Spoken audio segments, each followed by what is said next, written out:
घायल हुए हैं, कौन कौन लोगों की मौत हुई है, उनकी जानकारी के साथ मधुरेन इस वक्त हमारे साथ जुड़ रहे हैं। मधुरेन,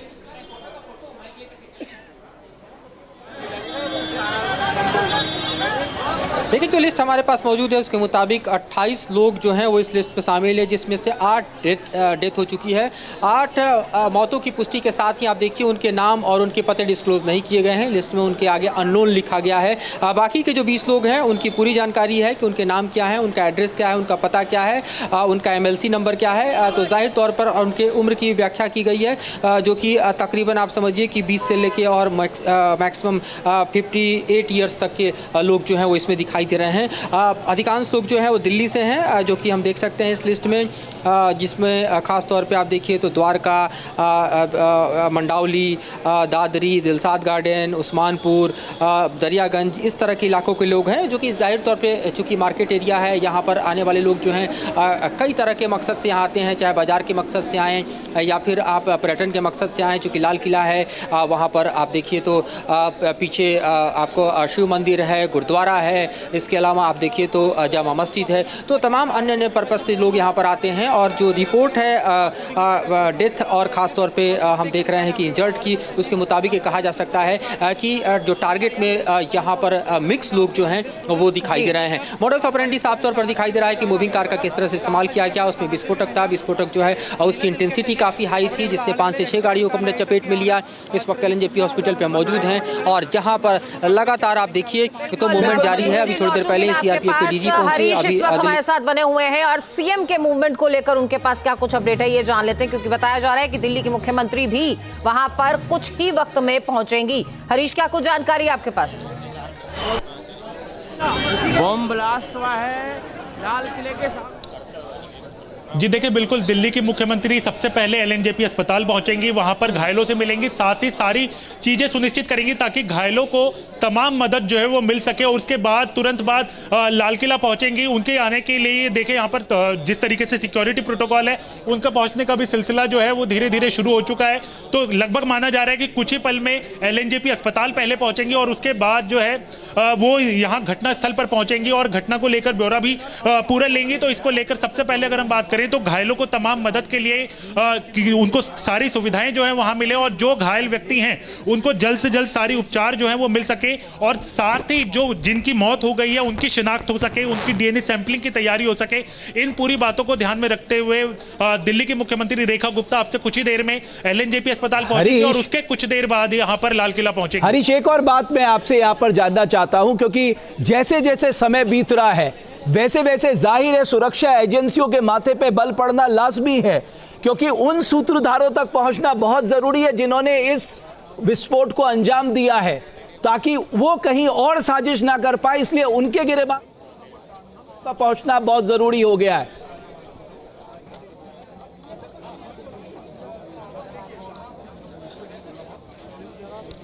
जी देखिए, निश्चित तौर पर अगर आप देखें तो जिस तरीके से ये हमला हुआ 6:52 पर पुलिस को ये खबर जाती है, इसके अलावा फायर सर्विस को ये खबर जाती है, उसके तुरंत बाद दिल्ली के जो तमाम बाजार हैं, जो मुख्य तौर पर जो तमाम बाजार हैं उनको बंद कराया जाता है। वहां पर पुलिस की टीमें पहुंचती हैं, जो तमाम बॉर्डर हैं दिल्ली के उसके आसपास बैरिकेडिंग लगती है, उसके बाद पुलिस पहुंचती है। तो यानी कि पूरी दिल्ली और दिल्ली से सटे तमाम इलाके जो है हाई अलर्ट पर हैं।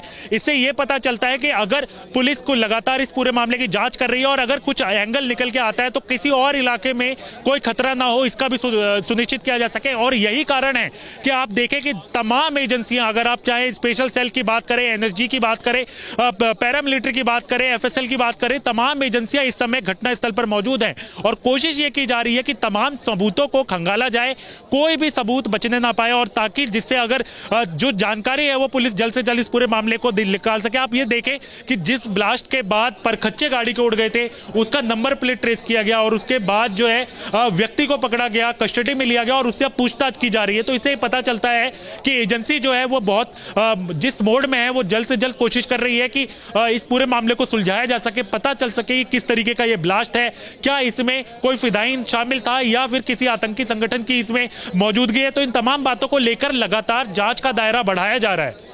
बिल्कुल, जांच का दायरा बढ़ाया जा रहा है। हरीश झा लगातार हमारे साथ जुड़े हैं, मधुरेंद्र मेरे सहयोगी लगातार एलएनजेपी अस्पताल से जुड़े हुए हैं, जो लगातार हमें अपडेट दे रहे हैं। 8 लोगों की मौत हुई है, 20 लोग तकरीबन घायल बताए जा रहे हैं। और इस वक्त गृह मंत्री कुछ देर पहले वहां पर जहां पर धमाका हुआ था वहां पहुंचे थे, और जितनी जो देश की सर्वश्रेष्ठ जांच एजेंसियां हैं, चाहे वो एनआईए है, चाहे वो नेशनल सिक्योरिटी गार्ड है, चाहे वो सेंटर पैरामिलिट्री फोर्सेस हैं, सब लोग वहां पर मौजूद हैं। क्योंकि जैसे जैसे समय बीत रहा है, बहुत जरूरी है सुरक्षा एजेंसियों के लिए उन लोगों को बेनकाब करना जिन्होंने इस धमाके को अंजाम दिया है, जिसके चलते 8 लोगों को अपनी जान गंवानी पड़ी है, कई लोग घायल हुए हैं। और वो किसी और साजिश को अंजाम ना दे, उससे पहले उनके गिरेबान तक पहुंचना सुरक्षा एजेंसियों के लिए किसी बड़ी चुनौती से कम नहीं है। आज राष्ट्र के सामने ये बड़ी चुनौती है कि इस तरह से हमले से निपटने के लिए हमारी तैयारियां किस तरह से रहती है। बहरहाल, लाल किले के विस्फोट के बाद देश भर में हाई अलर्ट घोषित कर दिया गया है। भीड़ भाड़ वाले इलाके पर पुलिस की तैनाती बढ़ा दी गई है, चप्पे चप्पे पे नजर रखी जा रही है, जगह जगह रेड मारी जा रही है। अब तक 2 गिरफ्तारियां हुई हैं, एक गिरफ्तारी दिल्ली पुलिस ने की है, एक गुड़गांव पुलिस ने की है।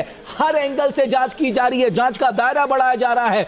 कुल मिलाकर सुरक्षा एजेंसियों के लिए जो सबसे बड़ी चुनौती है, वो चुनौती यही है, किसी भी सूरत में जल्द से जल्द इन साजिशकर्ताओं के गिरेबान तक पहुंचाया जाए, ताकि इनकी मोडस ऑपरेंडी, इनका मकसद क्या था और क्यों इन्होंने इस जगह को चुना, इस सब के बारे में जानकारी जुटाई जाए। इन सब के बीच वो सीसीटीवी फुटेज जो सबसे कारगर साबित होंगे इनके गिरेबान तक पहुंचने के लिए, जिसका हर एक फुटेज अब दिल्ली पुलिस के पास है और बारीकी से उसका अध्ययन किया जा रहा है। बिल्कुल सही कह रहे हैं आप रमेश। और देखिए, सबसे बड़ी बात यहां पर यह है कि दिल्ली पुलिस ने भी साफ तौर पर इस बात का जिक्र किया था कि जो आसपास के दुकान है, जो आसपास के तमाम इलाके हैं, उनके फुटेज को खंगालने की पूरी कोशिश की जाएगी। और मेरे ख्याल से कुछ ही घंटों के बाद जो है ये स्पष्ट हो जाएगा कि आखिर वो शख्स कौन है, या फिर उनकी पूरी प्लानिंग कैसे की गई थी और उसके बाद उसका एग्जीक्यूशन किस तरीके से किया गया, जिसकी वजह से 8 लोगों की जान गई और लगभग 20 से अधिक लोग गंभीर रूप से घायल हुए। लेकिन मधुरेंद्र, सबसे बड़ी बात यहां पर यह है कि जो अब ये हादसा हुआ उसके बाद हम देख पा रहे तमाम जो एजेंसीज है वो एक्टिव मोड में दिखाई दे रही हैं। लेकिन एक सवाल, एक लूपहोल भी शायद अब आप ढूंढेंगे तो आपको समझ में आएगा, जो एलआईयू की तरफ से किया गया, क्या उनको कोई जानकारी नहीं थी, क्या उनके पास कोई इंफॉर्मेशन नहीं थी, जब आज ही आईएसआईएस का इतना बड़ा जो मॉड्यूल है उसका भांडाफोड़ हुआ, उसके बाद आज ही हादसा हुआ, आज ही ब्लास्ट हुआ।